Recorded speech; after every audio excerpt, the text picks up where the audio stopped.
Hello everybody! Today we are back playing Genshin Impact and we are continuing with the Krai Archon quest Act 3. Last time we once again came face to face with Rarier. Mans is not doing well. He is not. He was going after Columbina and we were thankfully able to escape, and in doing so we were led to meet up with Varka. We are finally getting to meet face to face. He has been trying to handle the Rarier situation. It seems like Rarier is aware of this and is very actively trying to keep himself and his actions concealed. We formulated a little plan to see if we can figure out his weakness and put a stop to him. The Traveler took Columbina to the Fatui base here in Krai to see if we could get in touch with Arlecchino or at least ask for her help. Nefer used a ceremony to peek into the memories of Rarier to see if she could dig up some information that might help us. He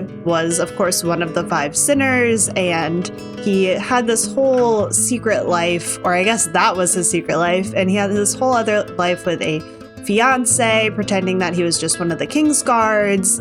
And there seemed to be a little bit of contention between one of the other sinners and his choice in fiance. She was very interested in the history of the Crimson Moon bloodline, and that is the bloodline that the king at the time was actively trying to get rid of. On our way back with Columbina, we did run into Arlecchino, who seems like she might be able to help us out here a little bit. Now we are going to go regroup with everyone and see what our next steps are going to be. So let's get started.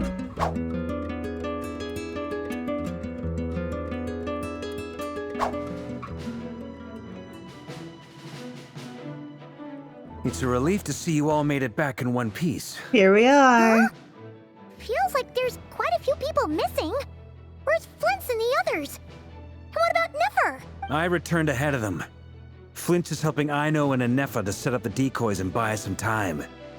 As for Miss Nefer... Boss is still wrapping things up on her end. She sent us back to fill you all in on the top secret intel we've been gathering. Great. I see. Then let's get right into it. Yeah. But first, who do we have here? You brought someone else in to help? Very, very special guest. Greetings. I was invited here to help as a longtime Tea Party companion of Columbina's. You may call me Arlecchino. Surely it can't be. Those eyes. Oh, where have I seen them before? Wait, of course. In those memories we just saw. The only Arlecchino I know is the 4th of the Fatui Harbingers. So either you share a pretty uncommon name, or you're more than just a Tea Party buddy. You're well informed, Grandmaster. A man from Mondstadt living all the way out here in Krai, and yet the people and affairs of Snezhnaya seem to hold a special place in your heart. Oh, the feeling's mutual. Sounds like you know all about who I am, too. A Fatui Harbinger. It's complicated. The atmosphere in here just got really tense.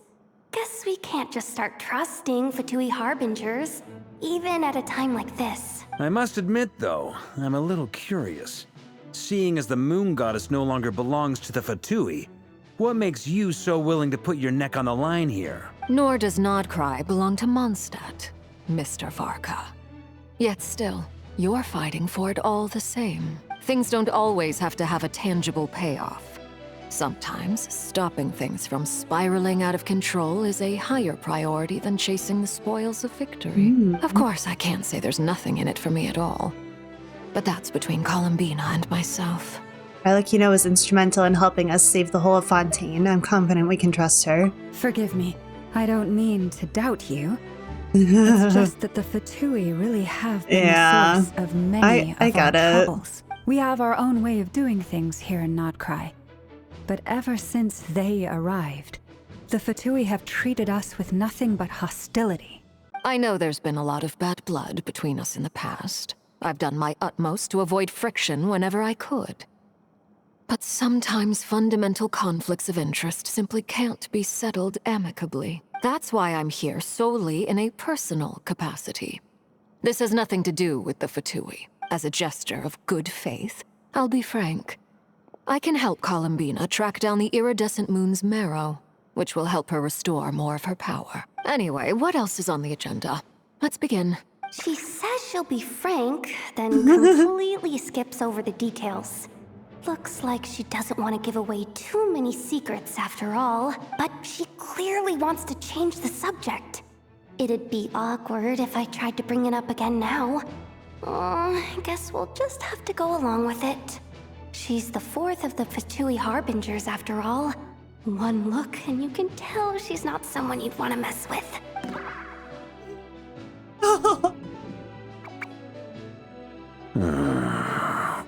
Well, since Miss Arlecchino sounds confident in her ability to handle that, we'll proceed to the next topic.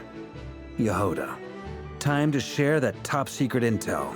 Yeah, let's hear it. All right, listen up, everyone. First, we now know that Rerir was originally a Conrian secret agent whose primary mission was to hunt down and assassinate the so-called Dregs of the Crimson Moon. The Dregs of the Crimson Moon? In the memories, there was a lot of talk about the Crimson Moon and Eclipse, and a whole bunch of other stuff from the time of Conria. To my knowledge, those were the names of two different Conrian dynasties. Long, long ago, it is said that the people of Conria worshipped the Crimson Moon, drawing a mysterious power from its reflection. But one day, a coup saw the Crimson Moon eclipsed, hence the name of the new dynasty that replaced it, and how it became the new emblem of Conria. Weird, what happened? Still, long after the Crimson Moon dynasty had fallen, the last ruler of the Eclipse dynasty, the Vinster King, still coveted the secrets it left behind. So, he sent the Rehir of Solnari to secretly hunt down the Crimson Moon's few remaining followers. In those days, Rerir showed no signs of madness. In fact, he was as normal as any other person. Oh, and he had a fiancé, or at least a would-be fiancé, called Tholindis. That was one of the names that he called out during his little appearance. What's the matter? Just after Rerir regained his body, he called out that name. Verfnir, Rhindaughter, Flinders.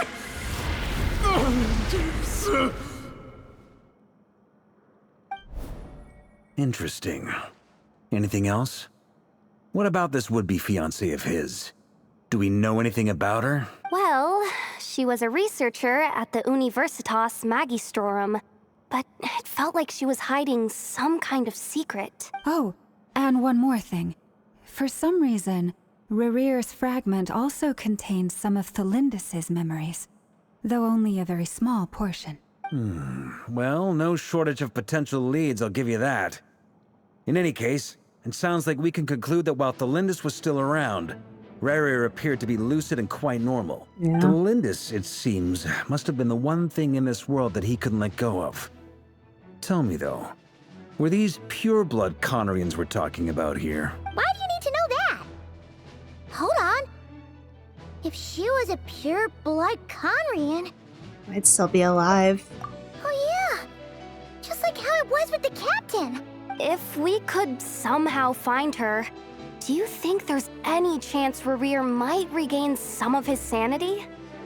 Besties, I feel like I got some bad news for you. I didn't see any little diamonds in her eyes. It's possible, but it would take a miracle.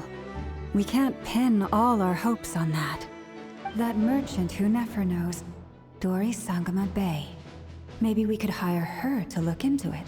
All right, then.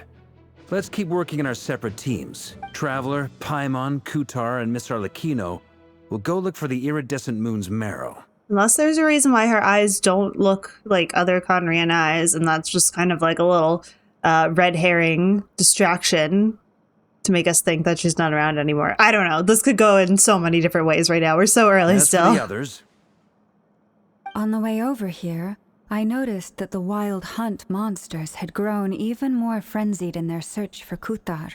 At this rate, the people living here will be in grave danger too.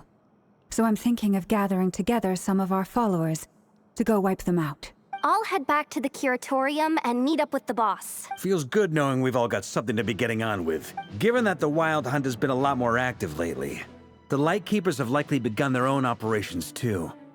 If that is the case, someone will need to pass the news on to Flint's. I'll hold the fort for now. Then discuss our next move with Flint's, Ino, and Anefa when they get back. All right then. Well, the clock's ticking.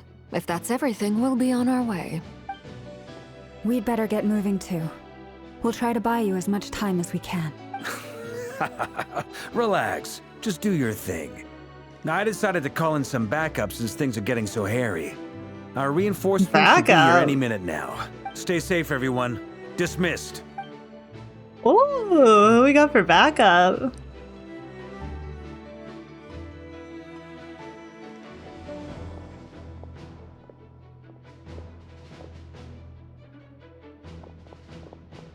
We're back. Did we get here a little early? Or a little late? A tad late. The others have already set off. To summarize, our resident moon goddess has found us a new ally, and Boss Nefer has uncovered some promising info. Everything going smoothly on your end? Not great. I don't know how long we can stall them for. The decoys are getting taken out way faster than we imagined. I'm gonna make some more later, but I need a timeout first. I'm so tired right now. Oh, right! Inefa, could you fill in Uncle Varka on what we just discussed with Flint's? Sure. Uncle Varka, you previously told us about how when you went to investigate a source of the Wild Hunt in Amsvartnir, you discovered that it was just a diversion. But according to Flint's intel, several outbreaks of the Wild Hunt had already occurred in Nodkrai in the period leading up to that. That was before Rerir had regained his body, when he was far from regaining his full strength. In other words, in theory at least, he still lacked the means to act in two places at once. Flint's. With everything that's been happening, the Lightkeepers across Nodkrai are rallying to fight back against the Wild Hunt. They're gonna need your help. I know, I'm sure you're capable of coming up with something far more effective than decoys. But for now, you should stay here and get some rest. And Effa and I will head back over to Amsvartnir to see if there's anything I missed. I told you Uncle Varka would say that, didn't I? A deal is a deal. Not a word about my snack intake for the next week. Database updated. Reliability of Ino's predictions increased. What does that mean? They were betting on how you'd respond after hearing their intel.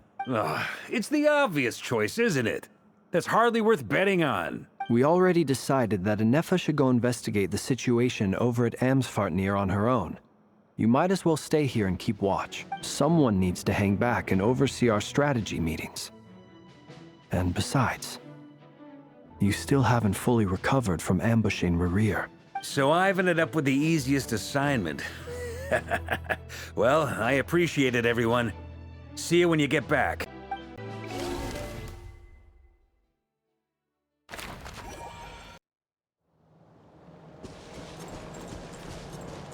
Here, this will serve as a good spot to cross over. Arlecchino, hold up a second. Since you brought us all this way, would you mind telling us what you've got planned? We still haven't got the slightest idea what's going on here. And if even Columbina doesn't know where the iridescent moon's marrow is, how do you? Simple. Because I am an inheritor of the royal bloodline of the Crimson Moon. And one of the last surviving embers of the Two Worlds' flames. Huh? Are you serious? As in, you're a descendant of that Crimson Moon dynasty we were just talking about? The one from ancient Conria? Your surprise is understandable. I was also taken aback when I first learned of it. But the more I thought about it, the more I realized the signs had been there all along. When I was young, I discovered I could wield a very special kind of fire. It coursed like blood through my veins and smoldered away inside my nerves. What's more, whenever I experienced strong bursts of emotion or drew too deeply on this power, it was like some kind of presence within the fire would begin to gnaw away at me, consuming me from the inside out. Your hands. Exactly. That is why my hands are like this, too. At first, I saw it only as a curse. But once I became a harbinger, the jester apprised me of the truth. Together with my own investigations over the past few years, there are several things that I have gradually come to understand. For instance, take the so-called Crimson Moon. In truth, it is nothing more than the shattered remnants of the iridescent moon, fused with the abyss to prolong its lifespan. Interesting. Since this blood flame was bestowed upon me by the Crimson Moon, it is a fusion of the iridescent moon's former power and the corruption of the abyss.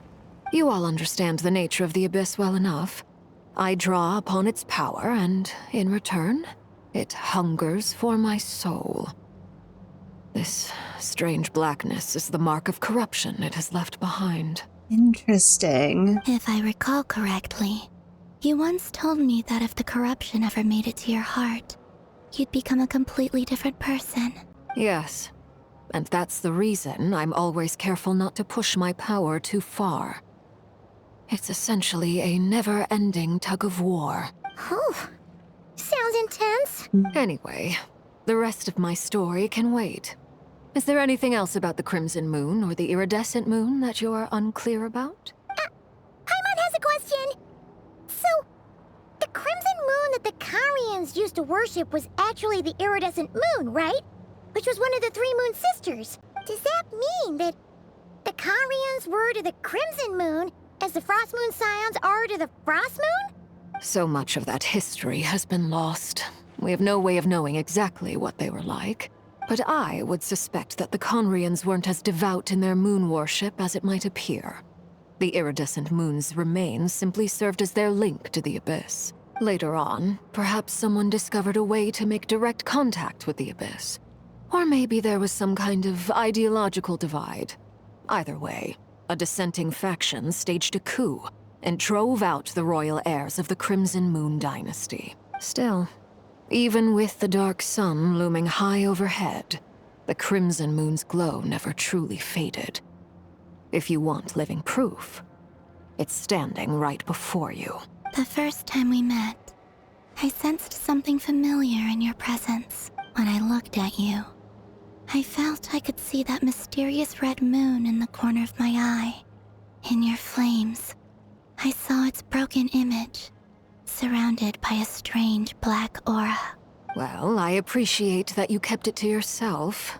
Much about the Crimson Moon is still a mystery, and I'd prefer not to end up as the object of an insane research project. Anyway, time is against us here, so if there's any other questions, they'll have to wait. I just want to make sure I've got one thing straight.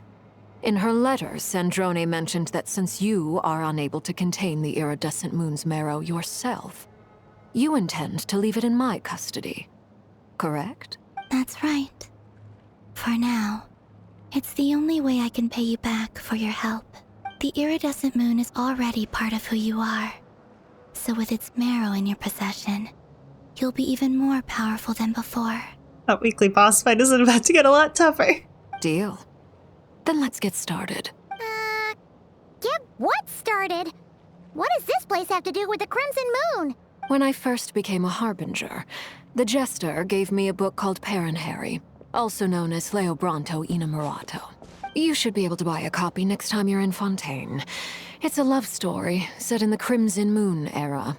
But setting aside the tangled romances of its characters, it also records a few interesting details. In the Crimson Moon era, or so the story goes, there was an orphanage that received children from beyond the bounds of this world, and subjected them to a peculiar induction ceremony. Beyond the bounds of this world? For real? And what kind of induction ceremony? I feel like we're about to find out. Looked beyond this world for beings with powers that surpassed the gods. But fearing they might lose control, they subjected these children to a process of refinement. They made these children crawl up a fireplace and kept asking them, "Have you died? Did you see it?" Until they finally admitted to having died and seen a crimson moon. Oh my gosh. Okay. The adults embraced the children who passed the ritual, telling them Within the fireplace, you have traversed the flames between two worlds. Here and now, you are born anew. The book leaves much unsaid. But I suspect that this was their way of branding the children they had enrolled, leaving an indelible mark upon them so that they would forever live in the Crimson Moon's light. Awesome. That explains why I can't sense the Crimson Moon's marrow in this world. It makes sense that it would be sealed in a special space that can only be accessed temporarily through some kind of ritual. But there's no fireplace here. Do you see a chimney anywhere? Oh, are we supposed to build it ourselves? Okay, fine. Paimon will go find some bricks. Yeah, get to work, Paimon. That won't be necessary. The fireplace is purely symbolic. The key to the ritual is crossing the flames between two worlds. In other words, the flames that burn within me. Those burned away by such flames leave behind a kind of ghostly afterimage in the world. In the days of Conria, people believed they could be used to bridge the gap between the two worlds of life and death. In short, I can open a passage to that space for you. That's the easy part. The catch is I'll need to stay on this side to keep the passage open, so I won't be able to come with you. Once you're inside, you'll have to find your own way. We've got this. Very well. Then I'll open it up. Traveler, spare me a little more moonlight if you would. I may need it.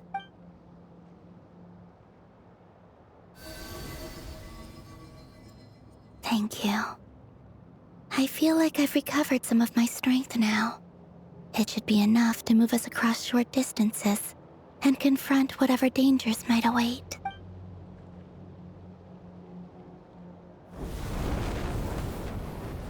Mistress of the seven hues of ages past, great mother of the present, crimson-clad sovereign of the two realms, by fire severed, by fire renewed, I offer myself now and beseech your descent.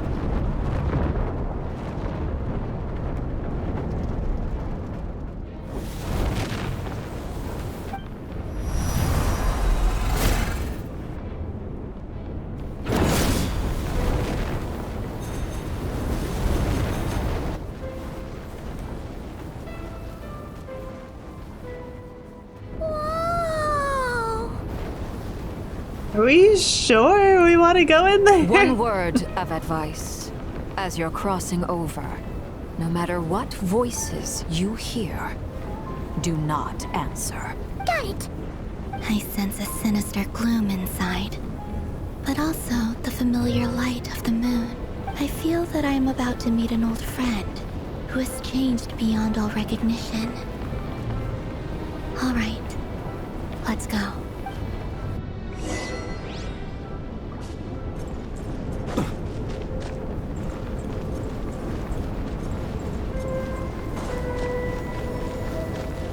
Oh my gosh, creepy.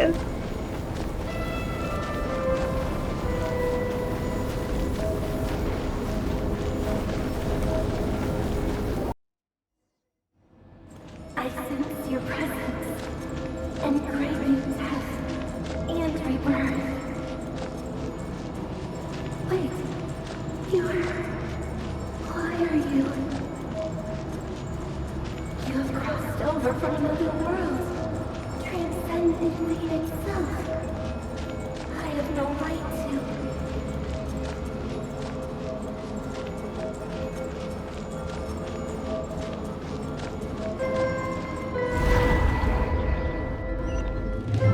Hey! Look up at the sky! A red moon! This must be the spot, right? Is that the abyss? It's practically filled the entire place! What now? What a tragic sight. Fragments of your broken body, seized by the abyss and hung up aloft like mummified remains. Iridescent moon. Was this truly what you wished for? Let's keep going and see what's ahead. Careful! There's something spooky about this place. Archon's right behind you. Whatever you do, don't run off without her. By the way, Columbina, didn't you tell us that the iridescent moon had shattered into pieces? The moon up there looks pretty whole to Paimon. How is that possible?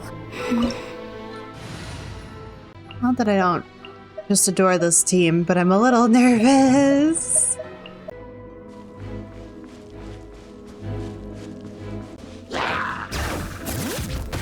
Fulfill our pact! Get to work! Shower me with... Huh? Oh. Just like I thought. It was only a facade.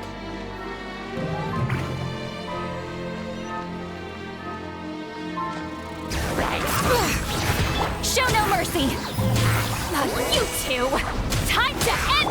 Strike a pose! Higher, higher, pants on fire! Phew.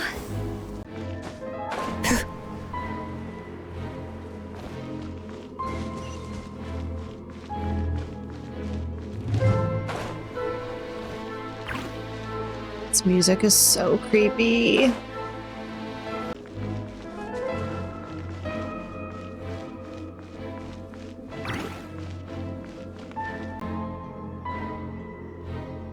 Huh? So the iridescent moon's marrow is up there in the sky? Huh? For real? That's way too high! There's no way we'll be able to reach it! No. I'm not sensing anything up there. It's coming from under the mountain. Oh, in that pool of darkness. Let's see. Ah! There's some kind of weird shadow over the water. Wait, see that? Looks like a mechanism of some sort. Let's check it out. Looks like a device from the time of Kalia. Maybe people once came here to study the Crimson Moon's domain, and they left this behind. If we can activate it, we might find some clues.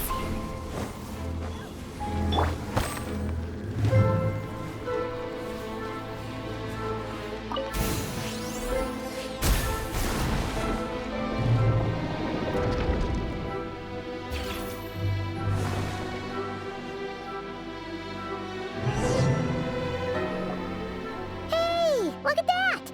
Now that the mechanism's running, the shadow in the water looks different.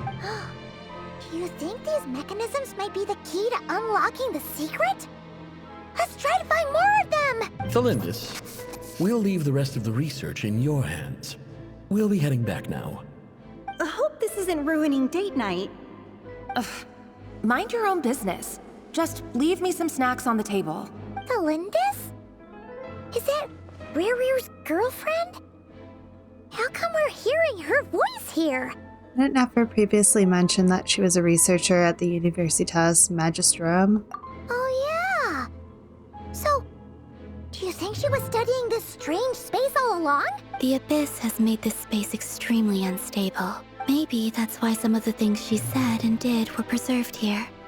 Like echoes. Or after images. Whenever I see this view, it takes me back to a poem from my childhood. Waning moon, oh lifeless damsel, weeping on the mountain crest.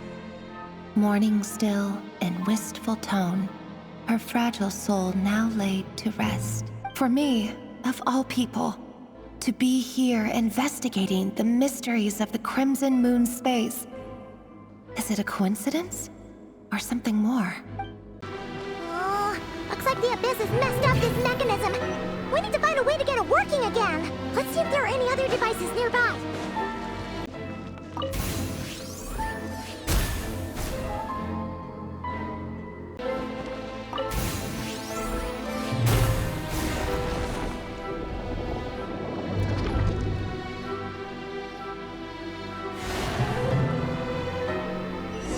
Spooky. I see. So the moon marrow, or rather the power of the 3 moons, is the key to unlocking. If it really does exist, then maybe this madness can finally be put to an end. Take cover behind the rocks! Please don't shoot me.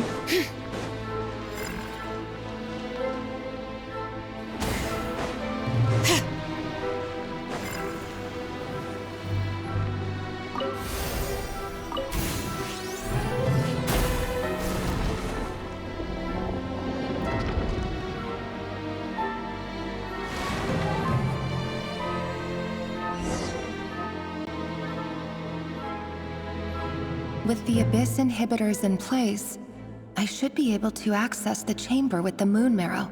Oh, Revier, with every step you take, you're drifting further from what you truly desire. But you're not the root of the problem. Ever since that outsider set foot in Conria, the Vinster King has sunken deeper into madness. If only I could get my hands on that outsider.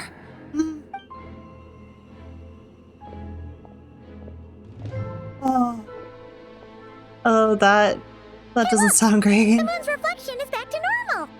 Elendis' voice mentioned a chamber with the moon marrow. Do you think maybe it's hidden in the moon's reflection? It must be. For within it, I sense the fragile aura of a dying soul. Then there's no time to lose. Let's go! I don't want to go in this water. Alright, at least we're stepping on it and not in it.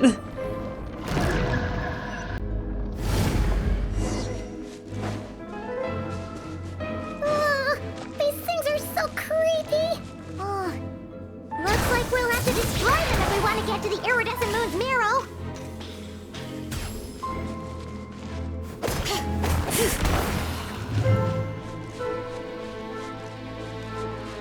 That must be the iridescent moon's marrow. Oh, we'll need to destroy these things before we can reach it.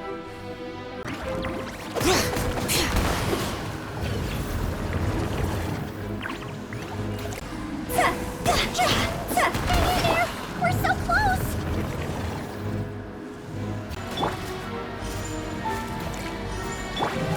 What do you guys... Oh, can you guys not shoot this? I'm trying to restore health here.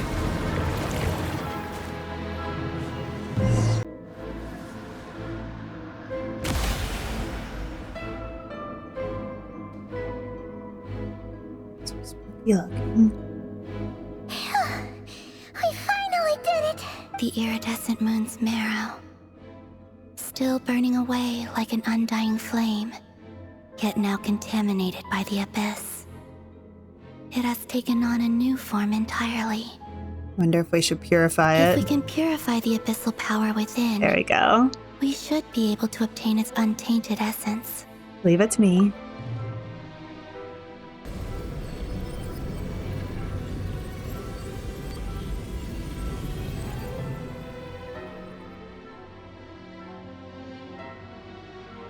It's so cold. Is it you? Are you here? Huh?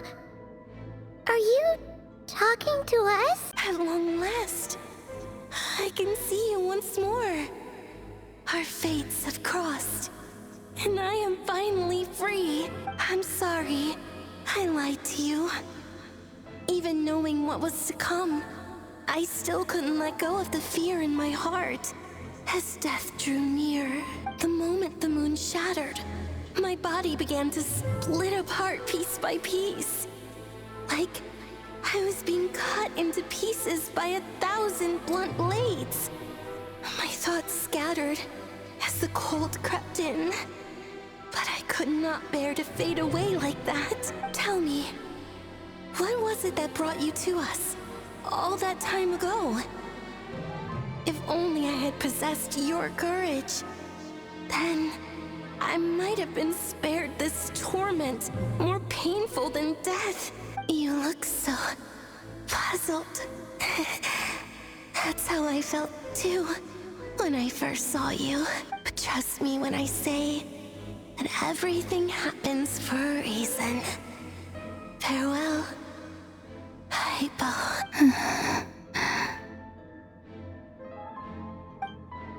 What was that all about? Was that the goddess of the iridescent moon?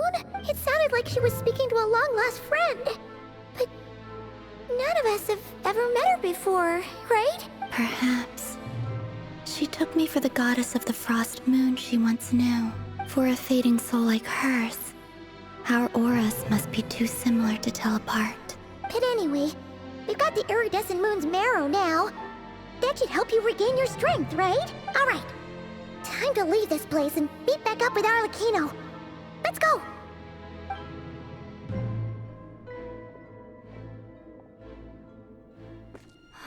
That's odd. This place looks different than when we came in. Uh-oh. Waning moon, Huh? oh lifeless damsel. Oh.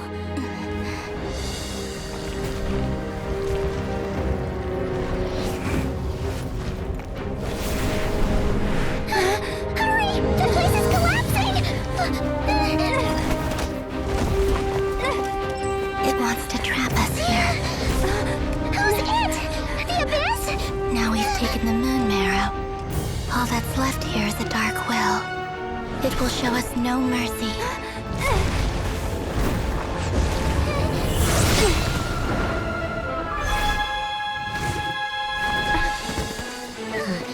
Give it back!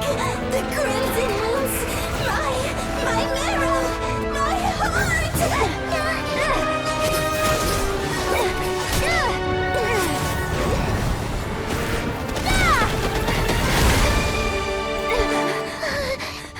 Finally! Huh? Oh no! The exit's blocked! They're back! Now what do we do? This is where you fall. Witness my rise. Hey, it's... What are you waiting for? Let's move.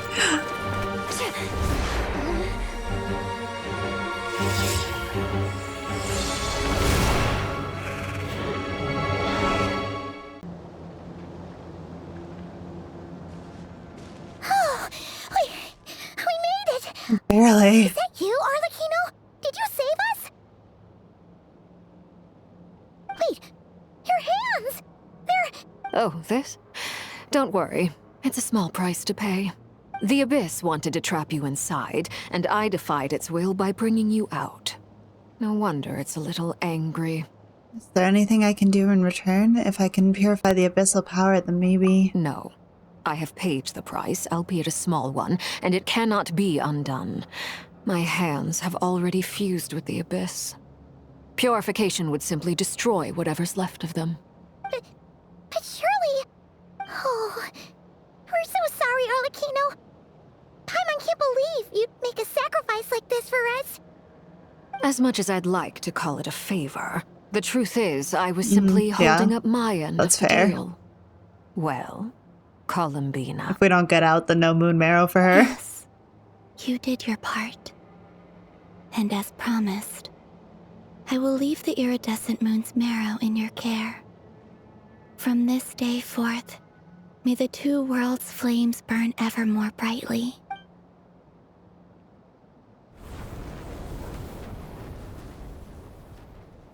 I'll take that as a blessing. Now, Columbina, give me your hand. Accept this moonlight I offer in return.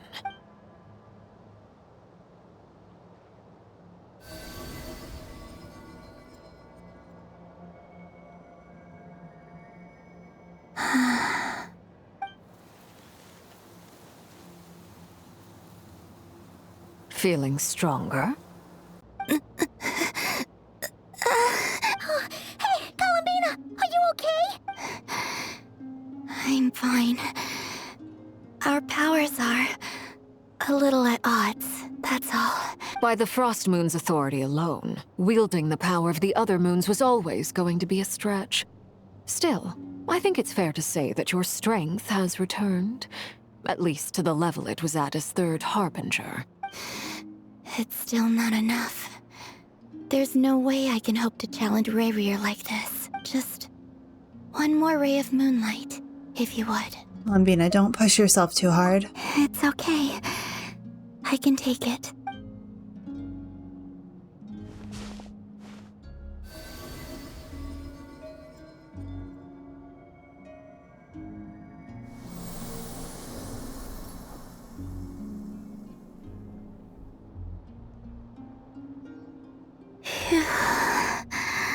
How about now? Fighting fit? At the very least, I won't have to stay hidden like before. I want to see him gone from Not Krai. The Rayhir of Solnari and his wild hunt must be sent back where they belong. Well, it's good to have something to aim for. You certainly seem more alive now than you did earlier. When I first met you, you didn't strike me as a ray of moonlight. More like a wisp of fog drifting in from who knows where, ready to scatter at the first sign of a breeze. But now, you're full of vitality. Just like the frost moon, once the brightest of them all. May you keep shining, Columbina. This is who you are. Thank you. Look after yourself too, Arlecchino. I know you have plans of your own, and that's why you're always seeking to grow stronger. But whatever you're after, don't let the Abyss take a hold of you. I do not wish to see you go down the same path as Rerir. I appreciate the concern, Columbina. Although perhaps it's time you took a new name. No, I can't handle naming any other characters. I still haven't named Wanderer because I can't make a decision. A new name?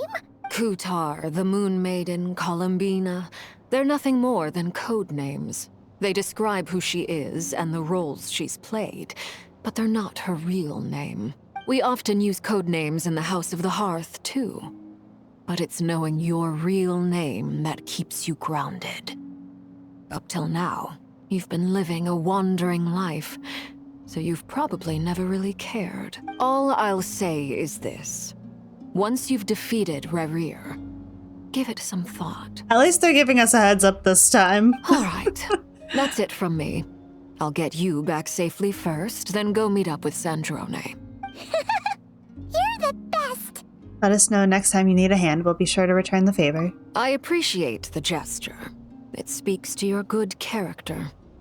Anyway, let's get going. There are more urgent things to do right now than trade compliments. Oh. It was a close call, but we got the iridescent moon's marrow and restored Columbina's strength, and that's all that matters. In other words, mission accomplished. Paimon wonders how everyone else is doing.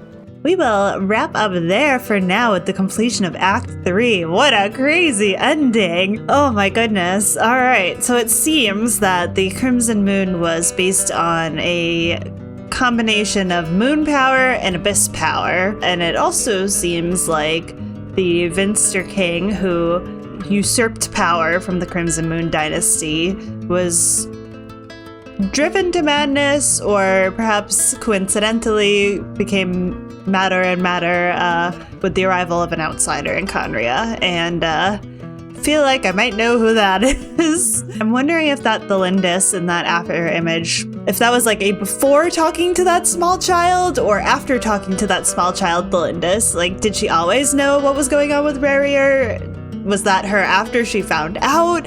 Oh, I'm so curious. I feel like I just have more questions now than before, but we will start Act 4 next time and see what our comrades have come up with. So I hope you had fun. I hope you enjoyed, and until then, bye everybody.